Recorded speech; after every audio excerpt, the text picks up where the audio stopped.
Stanley. What are you doing back in my room, Stanley? I'm trying to take a nap. You biting my blanket. Baby bird.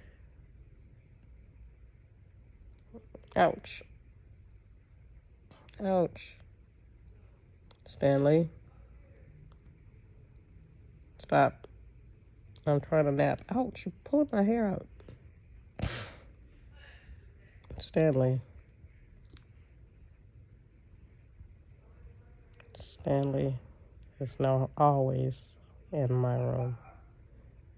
He refuses to stay in his cage or on top of his cage where he normally is most of the day. Now he's flying around to my room. Bye, Stanley.